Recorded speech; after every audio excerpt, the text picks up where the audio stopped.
Good morning. This is All India Radio Kohima. The morning news read by Jonas Yantan.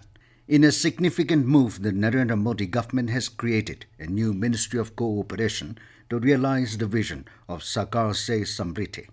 This ministry will provide a separate administrative, legal and policy framework for strengthening the cooperative movement in the country.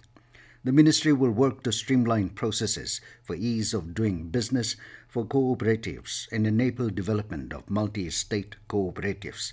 The creation of a separate ministry also fulfills the announcement made by the Finance Minister in the Union Budget. Dimapur District Planning and Development Board has approved the upgradation of Newland ADC subdivision to full-fledged district and recommended the proposal to the higher authority. The decision was taken by the House during the board's meeting held yesterday under the chairmanship of Advisor Zalio Ria. Deliberating on the issue, Minister PHED Nagaland Jacob Zumomi observed that new land which falls under the periphery of Dimapur district has the potential for fast economic development and added that it is a promising area. Advisor H. Tovihotoya Yemi felt that it is apt for upgrading new land to a district, stating that it fulfills all requirements, being one of the oldest subdivisions created way back in 1987. ADC Newland, Atrila informed that presently 109 villages fall under Newland subdivision with 4 administrative circles and covers an area of 454 square kilometers. She further informed that Newland, being situated in a strategic location geographically, shares borders with 2 major towns of Assam and connectivity with important districts of Nagaland, including the state capital. The Naga Students' Federation NSF yesterday submitted a representation to the Chief Minister Nipurio pertaining to various issues and sought for his immediate and effective intervention.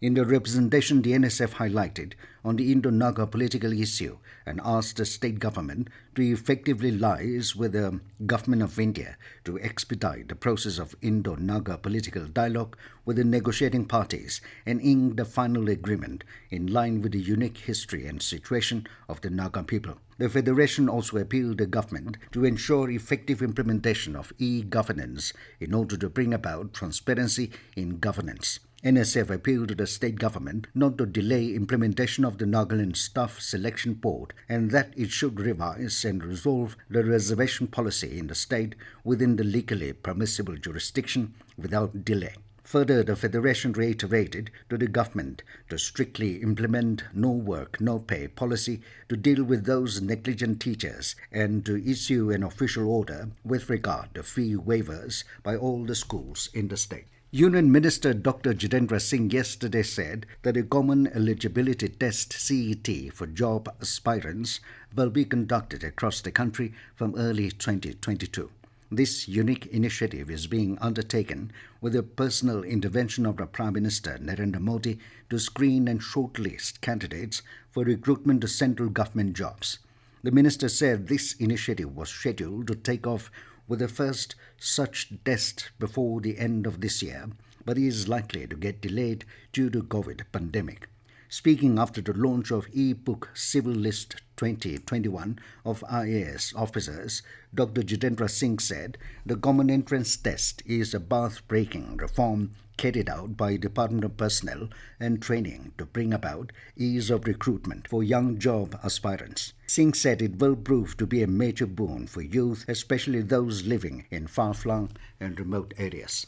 And as the nationwide free COVID-19 vaccination campaign at government facilities for those above 18 years is going on, we advise our young listeners to get vaccinated and also to help others to get vaccinated. We also advise our listeners not to lower their guard as COVID-19 remains a threat to our health. Please stay at home unless it is essential to go out and continue to follow these 3 simple steps. Wear a face mask, maintain 6 feet for social distancing, focus on hand and face hygiene. For any COVID-related information and guidance, contact National Helpline numbers 011-2397-8046 and 1075 and State Helpline number 1800-345-0019. With that, we come to the end of the morning news. Have a nice day.